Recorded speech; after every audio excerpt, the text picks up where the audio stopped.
Cool. So, what is the role of essays in admissions decisions? And this is a retired admissions officer saying how like the essays provide a cohesive theme to your application, helps you stand out within a pool of already competitive applicants. And in often cases, it's how decisions are made between two equally qualified students. So I guess like would love to get Andy your thoughts on from the Berkeley perspective, like what are the roles of essays? Because a lot of times I guess like the mainstream opinion is that hey, like every student is qualified, every student has awesome grades, awesome test scores, so the one where area you can stand out and distinguish yourselves is the essay. Yeah, yeah. The essay is very, very, very, very important and significant, right? And that's why it's there, right? If believe me, my job would be very easy, if you will, if I didn't have to rely on qualitative components and I could just look at your GPA or your test score, whatever the case may be. But as we mentioned in the earlier, or as Fei Young mentioned earlier, that there's really not that big of a difference between a student that has a 3.9 GPA and a 3.75 GPA, right? Both of those students are demonstrating they can be successful in college, right? They're getting primarily A's. And then the test score, I can get into that a little bit later, I'm sure, but those are just numbers, right?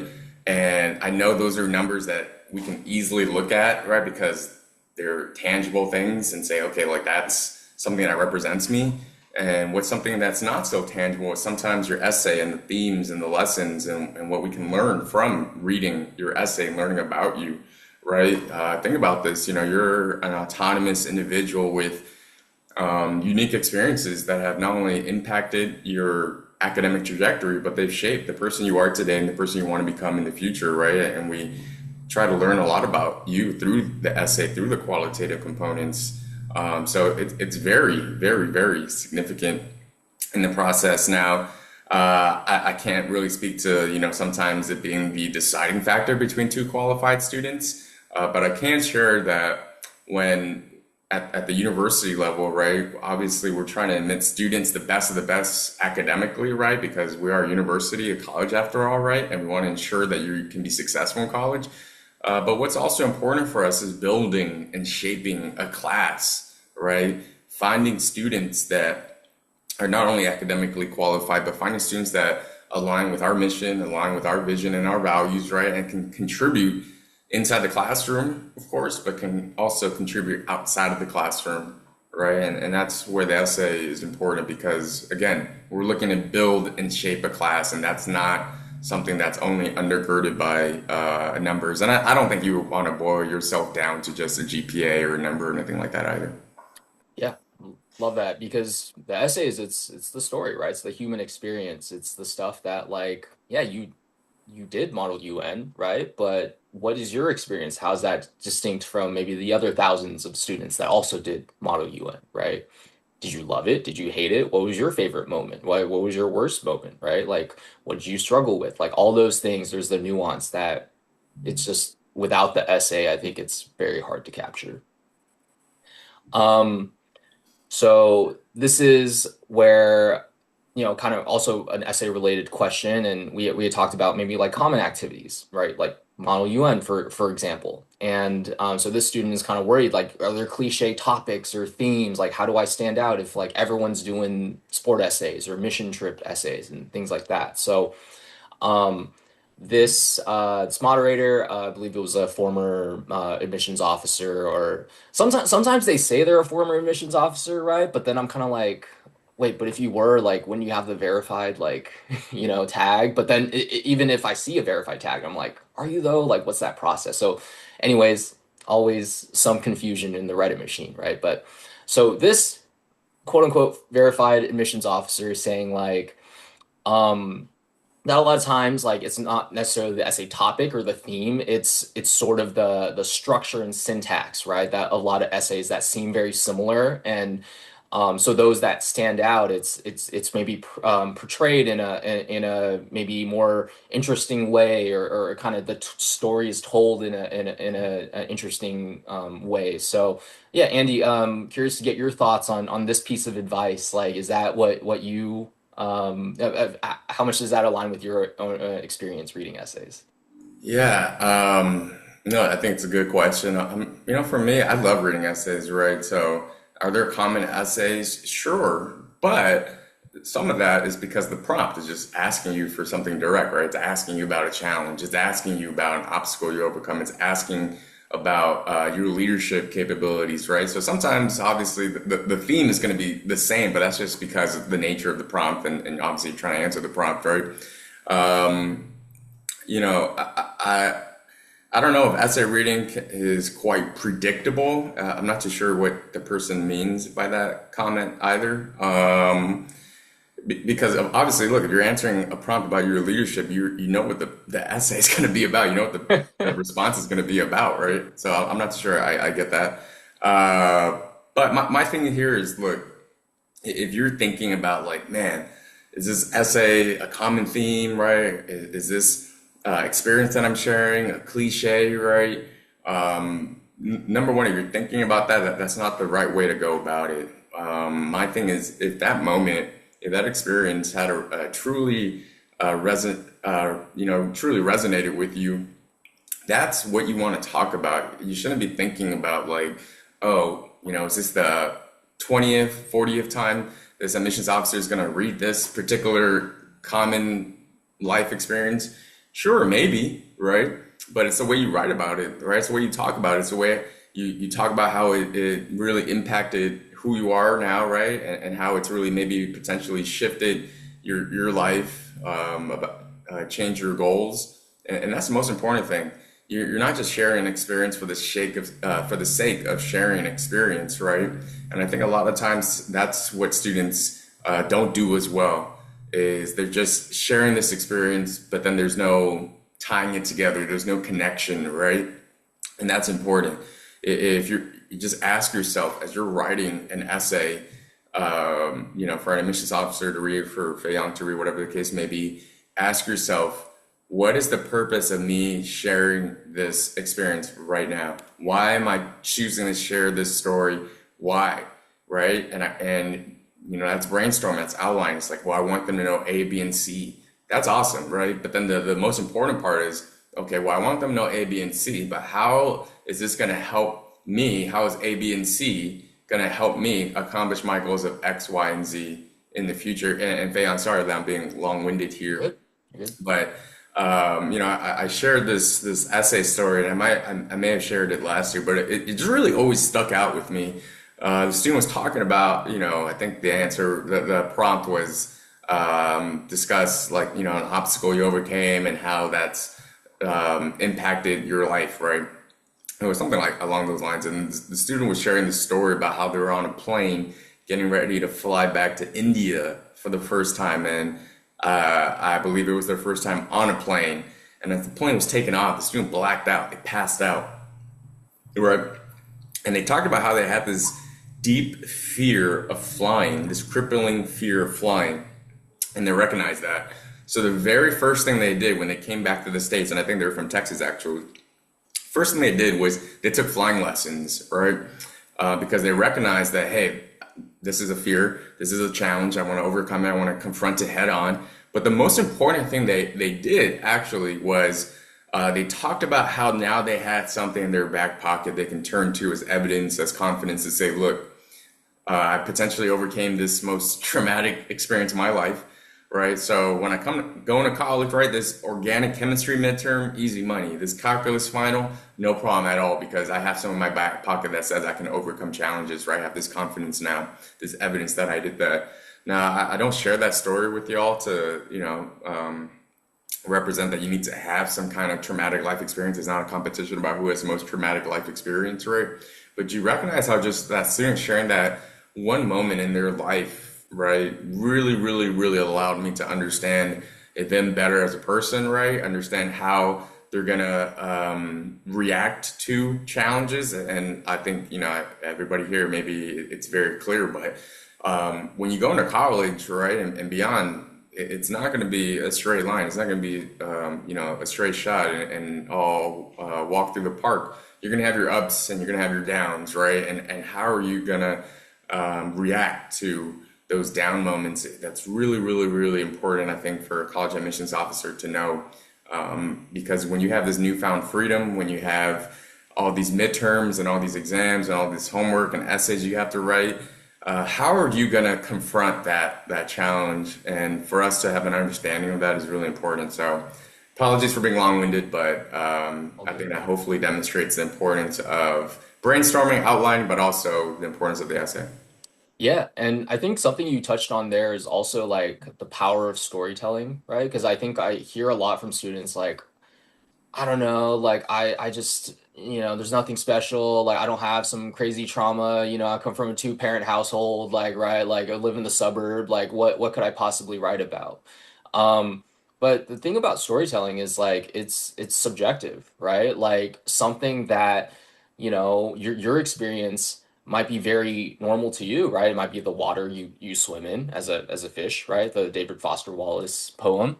But to someone else, like they have their own like local context and experience, right? And the feelings that you experience, for example, the flying essay that Andy had. Like we've all I know most of us probably like, flown on a plane at some point. And while we maybe don't have that like crippling experience, but for that student, like that moment did feel like probably in some ways like the stakes were super, super high, right? Like it to the point that it was like, yeah, this is something that, this is a core life experience that I'm always going to look back on, right? Like I think of Inside Out 2, right? That was a core experience, core memory that, shapes their identity. And I think we all have those moments, no matter our background, no matter our circumstances. It's just about like, yeah, doing the work, brainstorming, and sometimes it's okay to be creative, right? And think about like yeah, and creative, but not obviously manufacturing and not facetious, right? But in a way that, yeah, this is what I went through, and these are the feelings and my reaction to it, and that's going to be different than for Yeah. versus someone else. Fayon, can I also just quickly add one thing? Yeah, Look, if you're going to be talking about mission trips, right, I think a lot of students, potentially in my years, have wrote about that. That's great. That's awesome. Write about that, right? If it really had this impactful moment or meaning in your life, right? But again, the thing that's going to separate your essay from someone else that writes about their mission trip is what you learn from it, the takeaways from it, right? And connecting that with how it's going to impact your future, right? That's the thing that you want to really lean into, right? The mission trips, right? That might be a common thing, right? They're doing this, they're potentially in the same place, doing the same thing on their mission trips, right? But what you learn from it, that's different. What you learn from it and what you took away from it is not going to be the same as what John Doe took away from it, from what Jane Doe took away from it, right? And that's what you want to lean into. You don't want to just share the story. You want to talk about why am I sharing the story. yeah, no, love that. All right, this is a spicy one. And my first reaction, I'll be honest, like I wanted to just, like give a virtual hug to this Stanford senior because this kind of struck me as like a hurt people type of situation. And there's something about the admissions process, or there's some resentment maybe, for this student where they're like, nah, authenticity doesn't exist. Like you should just college please. And you see in the quote, if you're aiming for HIPSA at Harvard, Yale, Princeton, Stanford, aim for excellence, not authenticity. And I didn't clip it in here, but they talked about how they worked with a consultant and how the consultant like basically said, they liked hiking, they painting, right? And but then the consultant was like, no, you should start a nonprofit for underserved youth, and that, yeah, do that. So, yeah, Andy, I guess this is it's a loaded question, but it's like, how do you view, the oftentimes authenticity and strategy are portrayed as these polar opposites. You have to choose one or the other, and you can't have both. Like, what are your thoughts on that, and how maybe students, and this particular student definitely, kind of sees it as like very black and white, right? Like, um, it's sort of like strategy is, beating up authenticity and taking its lunch money and stuff like that, and that's the way things should be. Uh, Stanford's getting a lot of comments and catching maybe strays. And that's not me because I'm at Berkeley or anything like that. Stanford's a fantastic school. I'm not too sure that authenticity, passion, right, that it needs to be, and strategy needs to be at opposite ends of the spectrum. I think your strategy can be being authentic. It can be relaying your passion through your application, right? I don't think those two things are necessarily polar opposites. And if I was reading this, and I can understand, I think what Fayon said, a student definitely seems like they're a little hurt, potentially salty, if you will. But then are they saying that all the students that then got into Harvard, Yale, Princeton, Stanford weren't being authentic, right? That those students were only college pleasing? I don't think the student would agree with that, right? Those students that got in were just as authentic and utilizing genuine moments in their lives and their personality. And they got into, Stanford, right? So I don't think that just because the 95% of students that didn't get into Stanford means that all those 95% of students should have then, I don't know, ditched authenticity or not utilize or demonstrate their passion through their application. So that's something I would challenge back. And I think that last part where that too long didn't read portion right there. Admissions officers, sure, we can't really measure the emotional investment, but I can assure you that we take that, we can recognize it, and maybe we can't boil it down to a number, but we can see, how many weeks, how many hours, how much time you spent in this particular extracurricular activity of yours, right? We can see the academics. And I think, we know, right? We were once in your shoes that taking 5, 6 APs, that's going to take a lot of your time, right? Being president of this club, having a sibling you need to take care of, working your parents' business, right? Taking care of grandparents, whatever the case may be, is we know how much of a commitment that takes and then potentially emotional toll that can take on you, right? So we know. So I just, wouldn't agree that an admissions officer can't determine the emotional investment. And it's funny there because it says like, despite what I may say, I can't really determine it. So that would just kind of be like me saying like, I can kind of figure out, but believe me, we look at the context of an application and I wouldn't game the system, right? I wouldn't think about what Harvard is thinking, what Harvard admissions officer is thinking. I would just really, really, really, really focus in on my experiences, right? What's important to me, and lean into that. Yeah, absolutely. I think like this is actually something that I sort of experienced from a different perspective, like with my scholarship, right? Like one of the questions was asking about like, hey, this is my college pleasing story. Like, where have you maybe seen some of these same things in your life? And I have to be honest, yeah, like I think like I wouldn't say a majority, but like some of the responses that I got, like it did seem a little strategic, right? Where it's almost like my own experiences, my own words, kind of like, regurgitated and reflected back to me. And you can tell, right? You can tell when someone is being purely strategic, right? But and like maybe there isn't as much authenticity and like connecting back to like who they are. And it is pretty obvious because I'm gonna be honest, yeah, like I coined the term college pleasing, right? Like I had to define it. I had to come up with a diagnostic test. Like I recognize when my own words and my own definitions are kind of being reflected back, just like how Andy can probably notice when, oh yeah, like these are definitely Berkeley values. Yeah, this is definitely a Berkeley class. And this is probably taken from the syllabus somewhere or from the website. So like that's where it feels overly strategic, where it's like, yeah, this is being shared for the specific purpose of being like, yeah, I've done my homework, or I don't know, like, which is nothing wrong with like doing your homework, doing research, right? But there's that deeper level of like, how do you see this in your own life, right? How does you see this in your own lived experience and connecting that dot? Yeah, Faye, can I jump in really Yeah. quickly here too? Yeah, I think what you just said, I would agree with as well. Like you gotta do the research, right? Because if you think about it, like if you're looking to study mathematics, for example, right, that's not going to change whether you're studying at Michigan, studying at Duke's, studying at UT Austin, UCLA, whatever the case may be, right? Like math doesn't change. Two plus two is the same no matter which college you're attending, right? But what the difference is the opportunities, it's the resources that accompany that particular program at that respective school, right? So if you want to study math at Berkeley for A, B, and C, you got to talk about how that's going to help you accomplish your goals of X, Y, and Z, right? So the A, B, and C part, doing the research, right? That's a little bit of strategy there, and then connecting that with your future goals of X, Y, and Z. That's the authenticity. That's the passion right there. So again, those two things, they don't have to go, at opposite ends of the spectrum necessarily. Heard it here first. Um, you can be greedy. You can have both. You can have authenticity and strategy.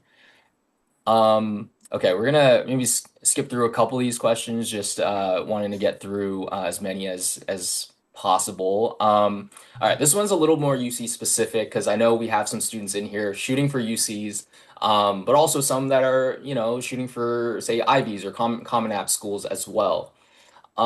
So my initial reaction when I saw this and looking at this, former admissions officer kind of saying like UCPIQs tend to be more clear and straightforward. IVs, apps on the Common App don't need to be, priorities are different. My initial thought was like, I don't think any admissions officer has been like, damn, this student was too clear and their message is too like, I understand too much about what they're saying and who they are. Like, yeah, I'm gonna reject them.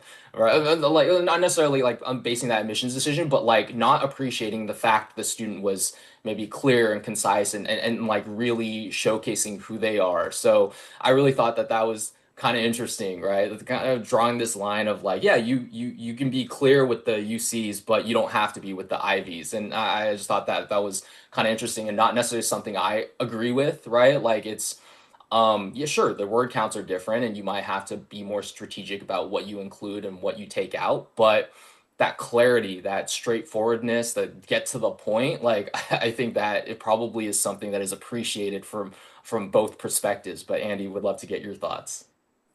Yeah, I agree with that as well. I don't know why you won't want to write an essay or submit something that wasn't clear, wasn't focused, right? And I get this quote unquote admissions officer's point, right? Like, of course, the PIQs are going to be a little bit more straightforward because there's four prompts, right, that you can essentially answer and submit your response to. And, they're getting at different things, right? So, yeah, in that sense, it's going to be inherently more straightforward. But the Common App prompt does the same thing, right? There are different essay prompts you can write, and you want to always answer the prompt. So it's definitely going to be clear in that sense, your response, right, about what you're talking about. I just don't know, like the focus, their sentence right there, the focus for IVs, that's a little harder to say. I don't know that that's helpful advice. How UC's evaluated apps is not the same way an AO at an Ivy would. And I'll tell you this, right? Even at a specific campus level, right? How UCLA reviews an application is not going to be the same way that Berkeley reviews an application, right? Because if it was the same way, you would get into both, or you wouldn't have gotten into UCLA and not into Berkeley, right? So I think that's not helpful advice either, right? How UC Merced looks at an application is not the same way how UC San Diego looks at an application, right? How Harvard looks at an application is not going to be the same way Princeton looks at an application. Otherwise, you would get into both universities or not get into both universities, right? So I think hopefully this goes back to just how, like, take everything you read online with a grain of salt, no matter how many upvotes it may have, or thumbs down or whatever it may have, right? So but I certainly get the point of what they're trying to get at. I just don't necessarily think it's true or agree with it. Yeah, no, totally. There's a lot of misinformation out there. Something, what, 460,000 posts a day in this subreddit. 460,000 posts on Yeah, this. That's yeah, crazy. it's wild. Yep. All right, so we're heading into the last couple of things. I took this because I thought it was perfect, right? Literally, we have I mean, potentially AO, right? Potentially former AO saying like, stop molding your application into what, you as an applicant think they want to see, right? Which I mean, kind of college pleasing to a T, I think one of the definitions that I throw out there.